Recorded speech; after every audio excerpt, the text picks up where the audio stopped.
Okay, wonderful. I see people are trickling in and it is 2 o'clock sharp. So I will take that as a cue to begin because we have so much to do together. Welcome back, everyone, to day 2 of the Humboldt New Mobility Conference on the anniversary of Alexander von Humboldt, no less, 252 years. As you may have noticed, the meeting is being recorded just as an FYI. I am Annika Nicolas Ponder, and I will be moderating again today. Yesterday, we had a really great start into the conference by tackling the topic of climate change and new mobility together. We discussed topics like mobility justice and, of course, new technologies like electric cars. These are very important elements in the solution to this big mobility conundrum, but we should also look to other ideas beyond technology, for instance, pricing externalities, reducing private car ownership, more shared mobility, and more simple solutions like bikes to create livable cities and spaces for everyone. We also touched upon automation and innovation and their contribution to green mobility, and also the risks that they could pose. And today we're going to pick up on that topic a little bit more and unpack that idea of new technologies further. The first panel is going to focus on the case of autonomous vehicles and address their social and ethical aspects. Because what contribution can driverless cars make to a clean and fair mobility system? And how do we design them in an efficient and in an inclusive way? And to make sure that that automation, of course, in that process does not eradicate jobs that we still need in the mobility sector. So this and more will be addressed in our first panel of the day. And then after that, we have our final panel lined up for you, which is going to dive into virtual mobility. And that is the very thing that we're doing right now, joining faraway conferences and networks, kind of just while sitting at home or in our offices. Very comfortable, very accessible. It saves time, it saves money, it saves emissions, of course. To what extent can virtual mobility replace physical mobility? And how do we make sure that knowledge continues to be transferred efficiently and networks continue to be built in a lasting way in a virtual format? That is something we're going to address in our second panel. Now, before we dive into this exciting program, a quick note for our audience and our participants. It was great to see so many of you ask questions in the chat yesterday. I wish we had more time to address each and every one of them. You're all experts in your fields. I will try my very best to continue to include your questions directly myself, or when time allows, invite you to ask it to our speakers live. So please continue to add your thoughts and questions to the chats. Also, yeah, we don't get to meet in real life, but we are trying to build an online presence for this event together with you. So if you see something you think is quote-worthy or you have a cool screenshot, feel free to share it online. Our hashtag is #Humboldt New Mobility. All right, I think now we're all set and we can kick off the first panel of the day, entitled Social and Ethical Aspects of New Mobility, the Case of Autonomous Vehicles. To unpack this topic, we have 3 renowned experts joining us here today. I'm very excited about that. We have Schöllig from the University of Toronto. We have Hochfeld of the Agora Verkehrswende think tank, and Professor Dr. Aimee from Wynsberghe of the University of Bonn. Thank you so much for joining us here today. So we have 45 minutes, a little more, to discuss this with you. And the way that we've planned this panel is that each of you can do a 5-minute talk on your specific topic.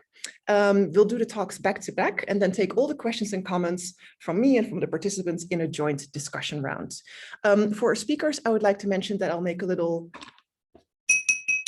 ding sound when you're at 4.5 minutes, signaling that you will have about 30 seconds to wrap the message up. Participants, as I mentioned, your time to shine too. We'd love to interact, so feel free to shoot your questions into the chats. So that much for me. Without further ado, I will pass the virtual microphone over to our first speaker. She is Associate Professor at the University of Toronto Institute for Aerospace Studies and a faculty member of the Vector Institute for Artificial Intelligence. Please welcome Angela Schuler. Good morning, everybody, or good afternoon. It's a real honor to be part of this panel, and I'm really looking forward to the discussion with you. So who am I? I'm a robotics researcher. So I'm really just pushing the boundary of what this technology can do. And so I conduct research at the intersection of robotics, control, and machine learning. And my goal is really to enhance the performance, safety, and autonomy of robots by enabling them to learn from each other and from experiments. So it is a lot about machine learning for robotics. And from a robotics perspective, I'm asking myself, why does mobility need a driver? Why do we need people to sit in the train every day to drive it back and forth? And how can we make transportation of people and goods less labor intensive? And I think that this question naturally is triggered by our interest in developing technology to enable humans to focus on the bigger societal problems and not sitting in a train and driving it back and forth. But as robotics researchers, we also have to be honest. Robotics has the potential to revolutionize many aspects of our society in the coming years, from the way we move people and things around to healthcare to manufacturing. In particular, mobile robotics technology has matured to the point that self-driving cars, but also unmanned aerial vehicles, also called drones, are being actively pursued by industry, from small startups to the world's technology giants. While some products will come to the market in the next few years, they will not be fully autonomous, meaning they will not operate under all conditions that a human operator can handle. And that's really important to note.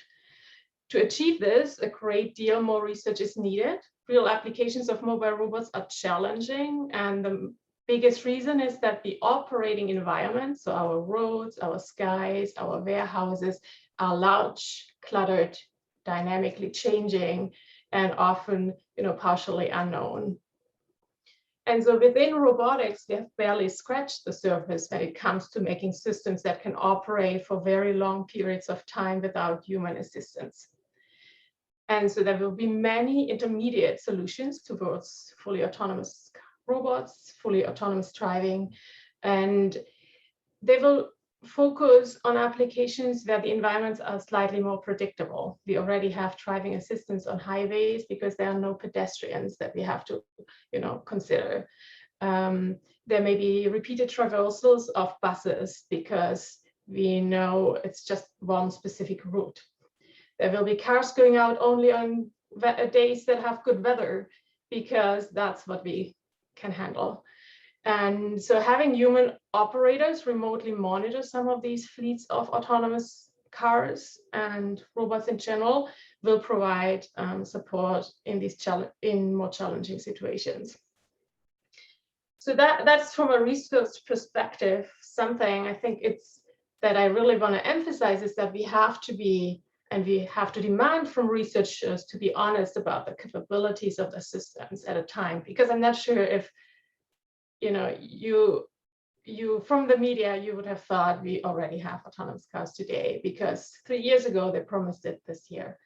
So it's an honesty process from the researcher side to think about how these systems can be used in the future and affect society. I also want to emphasize with my team and about 100 undergrad students, we have worked on a self-driving competition for the last 4 years aimed at developing autonomous cars. And as part of that competition, each year we filled out a social impact report to think about the aspects of this technology. And I just want to kind of give you one image in your head. I think autonomous driving technology may really facilitate equal access to transportation and goods, for example, also through e-commerce. Right? We assume, depending where you live, it's much easier these days in the pandemic to get your things delivered. But they need to be incorporated in the right systems. And the image I want you to have in your head is, think about a train or a bus. If those would not be incorporated in a public transportation system that's partially subsidized and developed by the city, it would not have the same positive social impact as it has today. And similarly, for mobility in general, we have to very carefully think about the systems we develop that integrate this technology. So overall, it's a process. It demands systematic solutions, but I also think it demands, as a researcher, honesty about the capabilities of this technology going forward. Thank you. Thank you very much for a very interesting input. And honesty about the capability of technologies is definitely an important point to take away. It's also very exciting, of course, when a new technology comes on the market and everybody wants to see it. And there's this idea of flying cars and Back to the Future. So then we do tend to overpromise. But thank you for that insight. I look forward to discussing with you at the end of the panel. All right, then I would like to hand over the virtual microphone to our next speaker. He is the director of the renowned think tank specialized in sustainability transition in mobility and transport. Please welcome Christian Hochfeld. Thank you very much, Annika, and also a very warm welcome to all of you from Berlin. Agora Verkehrswende. Verkehrswende is the German word for the transport transformation.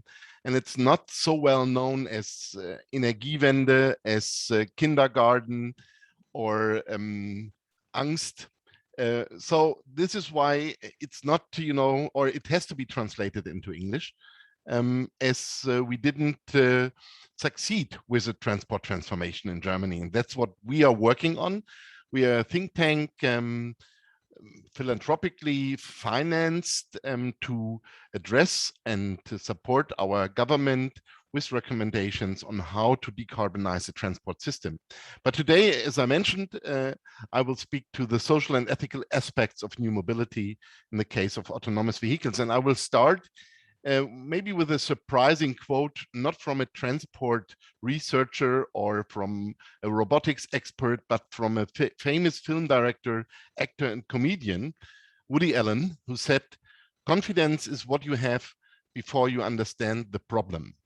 And this is somehow, for me, it stands for the fundamental question if autonomous vehicles contribute to sustainable mobility. That's how I translate the question, do we address social and ethical aspects in the technology development in the right way?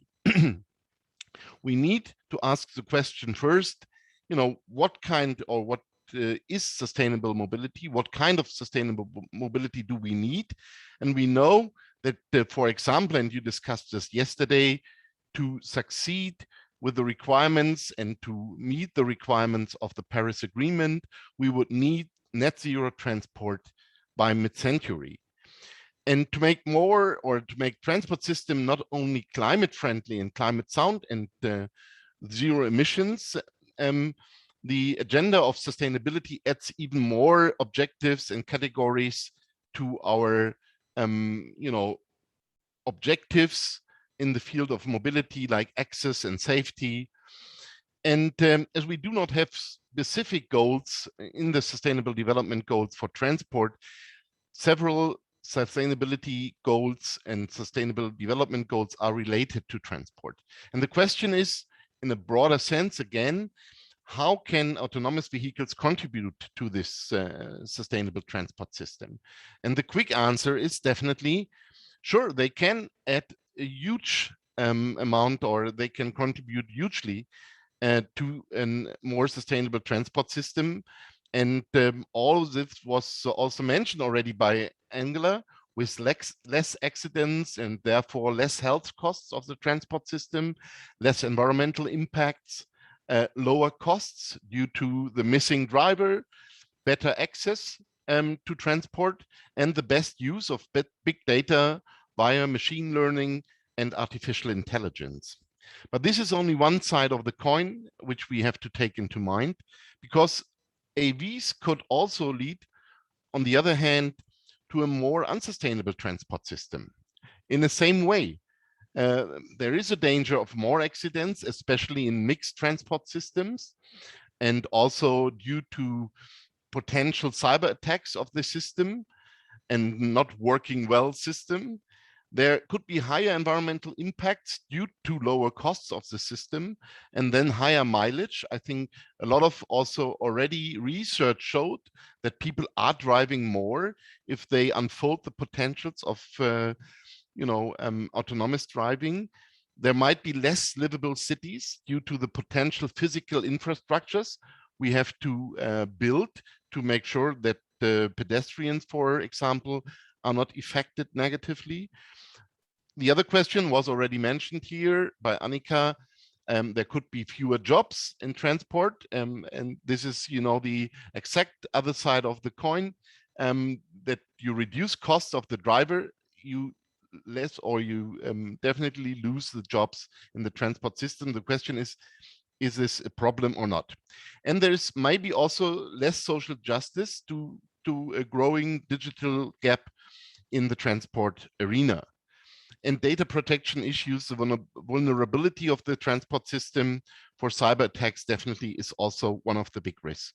So how can we make sure that the development is going in the right direction, to that AV contribute to a more sustainable mobility system? First, I think what we didn't have is a broader societal discourse of the impact of AVs in the field of transport and mobility.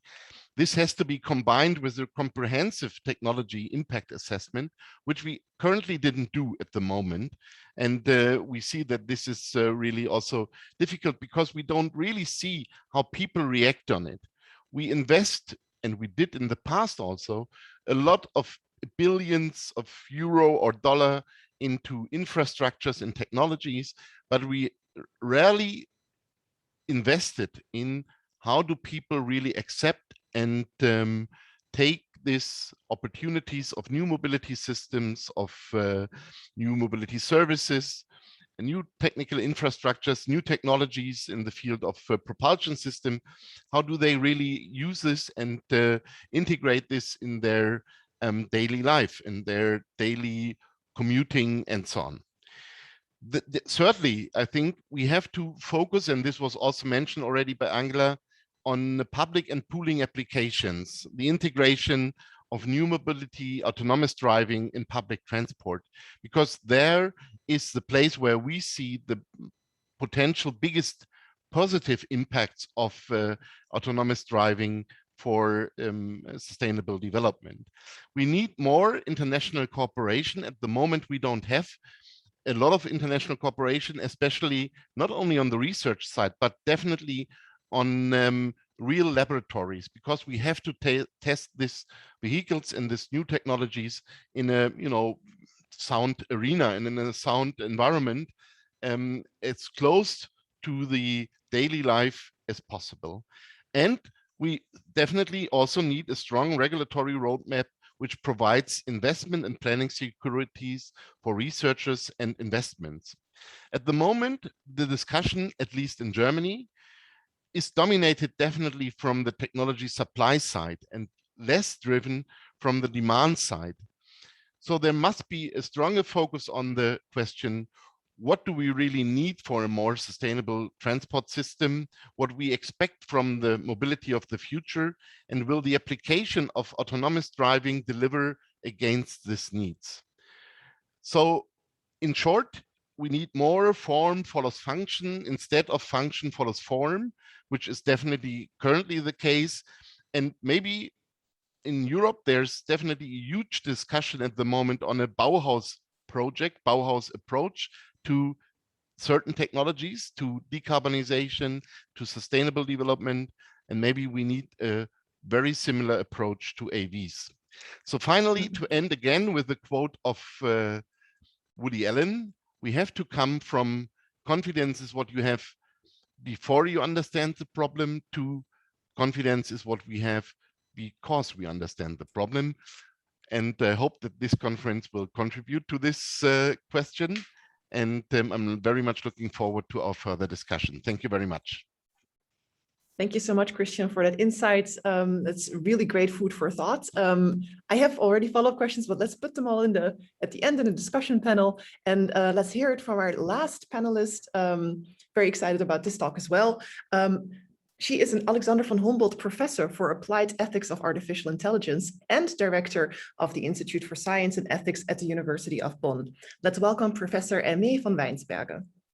Thank you. Thank you very much for the warm welcome. Thanks everyone for being here. Nice to hear what the other speakers had to contribute as well. So I think I'll take a more provocative stance then, if I can, and maybe stir some of the conversations there. So I'd like to continue on the climate change discussion that was happening yesterday and to build on some of the things that Christian and Angela were both speaking about. So first of all, I should say that I come from the AI ethics perspective. So I had my beginning in robotics. So I began as from the technical perspective, and I slowly moved into the ethics perspective. So I'm very much about including ethics into the design process and the regulatory space of these technologies. In the AI ethics space, we have been talking about autonomous vehicles for quite some time, and we have listed a certain number of issues that we would call the canonical issues, the issues that have been published about, the issues that people have been writing about for the last few years. Some of those issues have already been mentioned. Things like fairness, privacy, responsibility, safety, and security. So when we're talking about an issue like responsibility, this has to do with machine learning algorithms when we oftentimes don't know how a prediction was arrived at. Who is responsible in the driverless vehicle incidents, right? If you have the quote unquote driver who is not actually driving, a mistake happens with an identification of a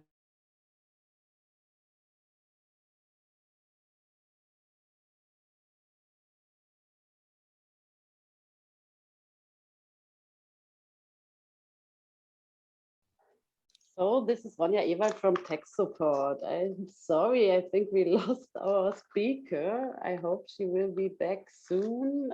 Maybe Annika, you can somehow switch the plan, or we wait. No problem. Yeah, maybe we take this moment.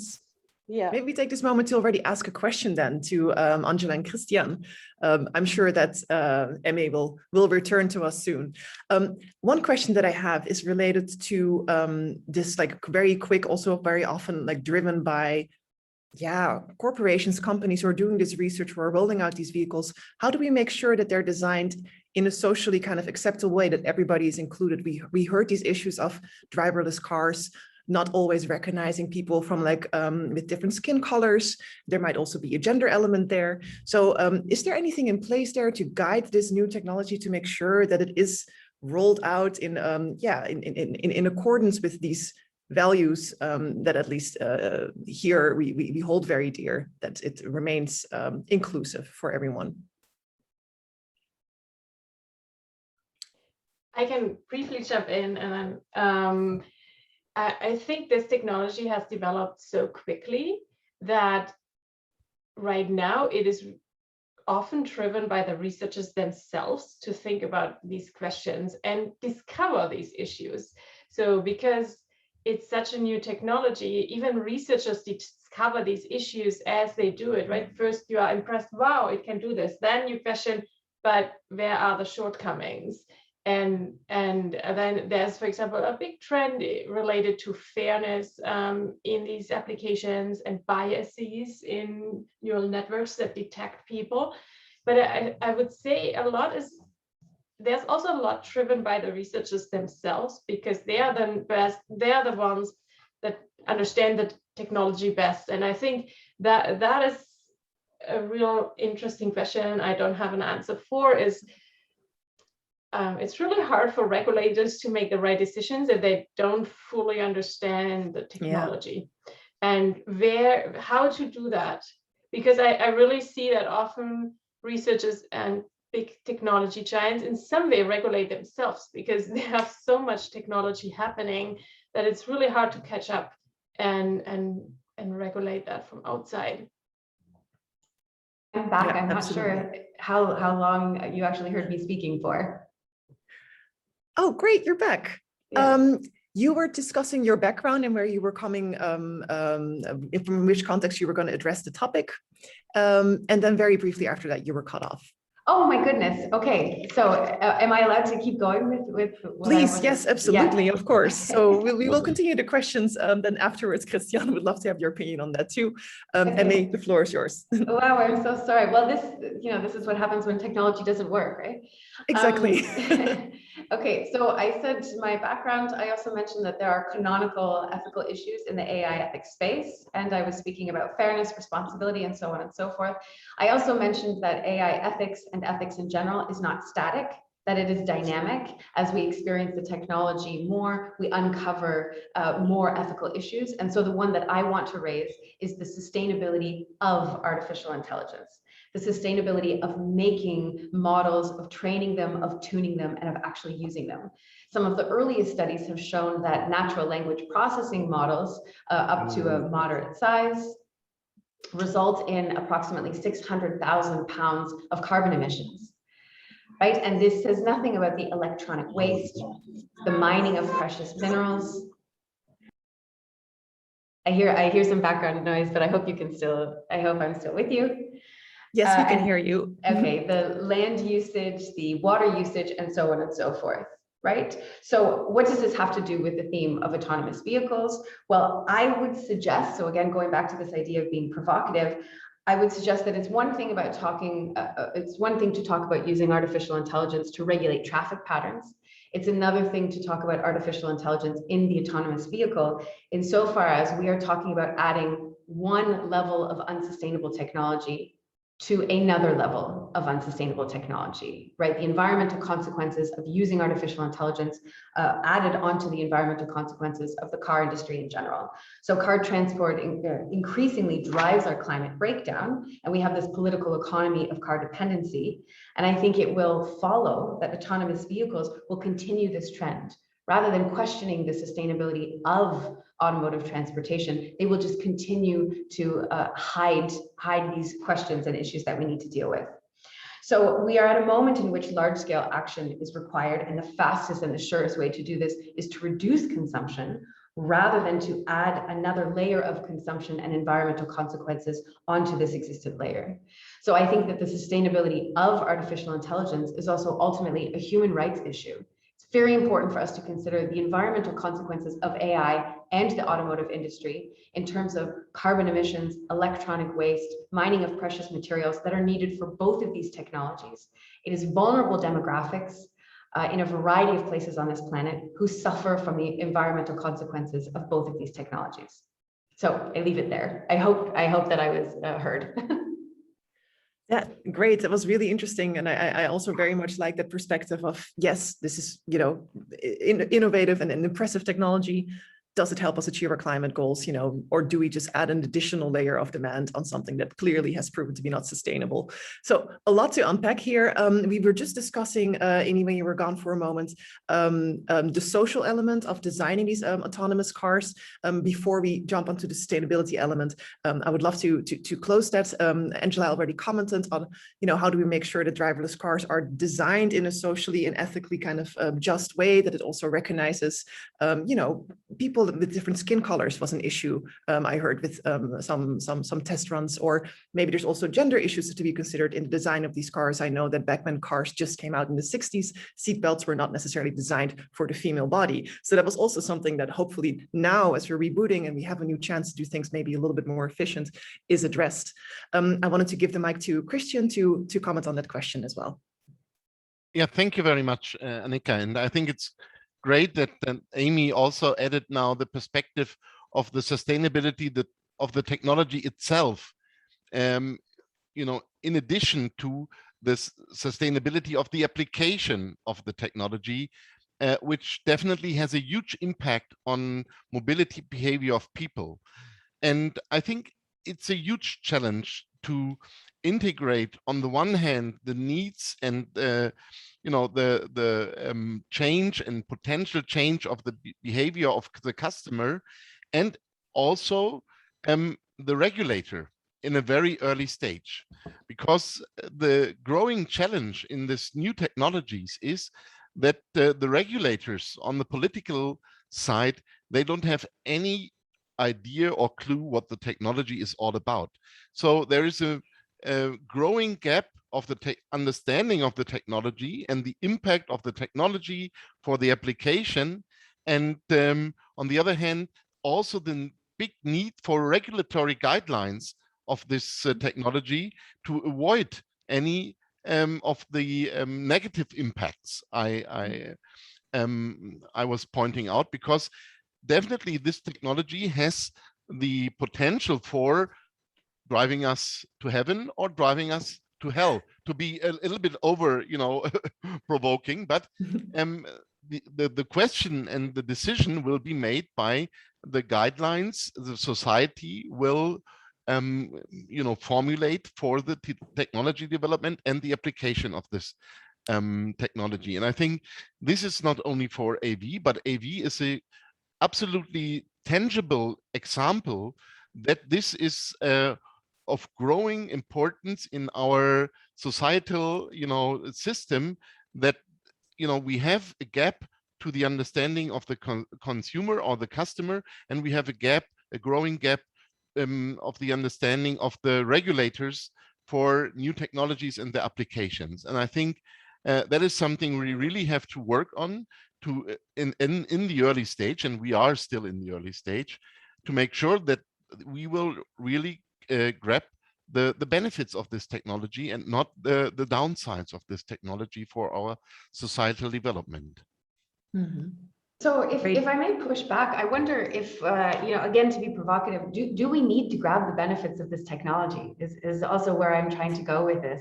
Because at a certain moment, the principle of proportionality should step in, right? At what costs are we getting benefits of the technology? And then going back to this idea of inclusion and the social impacts of this technology, what is the boundary that we're setting for social inclusion, right? Who is allowed to talk about the consequences? Because it's one thing for us, I'm in Germany, in Canada, Annika, I'm not quite sure where you are right now, but it's one thing for us to talk about the consequences, and it's another thing to then involve someone who lives beside a mountain, a heap of electronic waste, right? And for them, or who is, has relatives or knows of people who are working in mines and in the horrible conditions for mining the materials. So who is it that we're talking about including in this dialogue in order for us to determine whether it's right and good to go forward with this technology? I would just put that on the table. As a researcher, I just have to, say something about this. I don't think that when the computer was developed, anyone had an idea what impact it has on the society. And I think we still don't. Like, if we think about that, mobile phones are for some, women in the world, the only way they can actually handle money in any way possible. They were not able to open a bank account before. So I think that by now saying not to do this technology is extremely, extremely dangerous for the future, because it's just very difficult to predict. So as a researcher, I say, let's push the boundaries of what we can do with technology and push it in the right direction of application. But basically stopping technology development, I think, is never, ever a solution, especially not for a nation that is relying on being the leader in technology to survive. So I think that's, I just need to. But who was speaking about stopping a technology? Honestly speaking, I think, do we actually have benefits? Yeah, but I mean, at a certain moment, why not stop certain innovation? We know where the car industry has taken us, and we see already so many problems with the AI space and where that's taking us. And so I would say, how do we create a pros and cons list, right? We are at a moment of climate disaster. Why is it so important to have a technology that contributes to this on a massive scale? Mm-hmm. Yeah, I think it's a very interesting question, Aimee. And I think, thank you for your comments, Angela. Of course, as a researcher, you will continue to push the boundaries, and that is really, really great. I think also considering the fact that we're on the clock when it comes to the climate crisis, I understand the line of thinking that goes like, hey, let's just put our eggs in the basket that we know that works, because that one didn't really in the past regarding car industry. So it's a very, very interesting discussion. I would love to pass the virtual mic to one of our participants who has a question about the sustainability that I kind of wanted to ask, but it's more fun if it comes from one of the members of the audience. Franco Jarigui. What a beautiful name. I'm sorry for butchering that. Would you like to join us on the virtual stage and ask your question regarding congestion and carbon emissions live? Hello, can you hear me well? Hi, yes, we can hear you. Where are you based? I'm a Peruvian urban planner, but I actually live in Germany. I'm based in Bonn. So yeah, my question was regarding what is the purpose of these technologies. I agree that it's nice to push the boundaries and to try to find what we can do in the future. but I also wanted to know what would be the final use of these technologies. The idea is to have cars, autonomous cars and cars driving and increase congestion, or what's the purpose? Why don't we use these technologies into more sustainable ways, or to promote public transport and collective transport instead of private mobility? Maybe a use of these vehicles could be better or more efficient in the first and last mile to increase the network of the public transport, or I don't know. Those were my thoughts. Like, what is the purpose, and how do we use these technologies in favor of an avoid, shift, improve framework instead of just adding more cars to the streets? Thank you. Thank you very much, Franco. How about I pass the word to Angela first? I would say today, most car companies see the business model as ride-sharing models, because these cars will be expensive and cannot be easily be, your individual car. It's also something to be said around, ethics. Today, the more expensive your car, the safer it is. It's a fact, and that will continue. And so, if we want to make transportation more equal, ride-sharing model, and expanding the public transportation system by not owning cars can make a big difference. And so I think the industry is still figuring out where and how to place the technology. I guess at this point we can reasonably well understand what the technology can do. And so, yeah, all the big car companies are considering this. I mean, they need to make a business case in the future. So I think, why do we need this technology? Yes, it can make access to transportation and mobility more equal. And if you look at the latest e-commerce trends, it marginalized further, because in cities you can easily order online and get things delivered, which at this current moment in the pandemic is also safer for you, and that is not as available in other areas of the country or the world. And so the big thing is about equalizing, I guess, making access to mobility more equal and access to goods more equal. Okay, thank you very much, Angela. Christian, would you like to comment on how we can make sure, if they can contribute to a sustainable mobility system, and how we should guide that? Usually let the market decide is not necessarily always the best way. No, definitely I would argue against let the market decide, or let it be developed as it would like or would love to be developed. I think we have a very positive vision of let's say, the urban transport system of the future, with the support of autonomous vehicles, which has been laid out by the International Transport Forum and its scenario studies for Lisbon, for Helsinki, Portland, for places all over the world. It shows that we can have the same level of mobility with less cars, only let's say 3 to 5% of the cars, with no emissions, better access for people, and equal access, just access to mobility. And I think this is a very positive vision and picture of the mobility of the future, which increases the livability of our cities. And this is definitely what we need. But on the other hand, will it come from itself? No, definitely no. There must be the right regulatory framework. And we know that, honestly, there is the need for electrification to get rid of fossil fuels. But on the other hand, we also need pooling, because pooling is more energy efficient than driving the car only, one person in one big vehicle. And this is all, regulated more or less by pricing. And therefore, this regulatory framework has to be developed at the same time as the technology is developed, to make it, going in the right direction. And I think this is the challenge we have. And that's only possible if we have a very, I think, really new governance system of researchers, then companies doing the development of products and services, regulators, and also the customer, which will apply this in their daily mobility patterns. And it's really, I would say it's also a revolution in technology development, not in the technology itself. Mm-hmm. Thank you very much, Christian. Aimee, would you like to comment? Yeah, so I would push back. I think it's, surprise, huh? I think it's a nice narrative to say that this is about providing more access to transportation. But, I grew up in Canada and, took the train from London to Toronto, so close to where Angela is.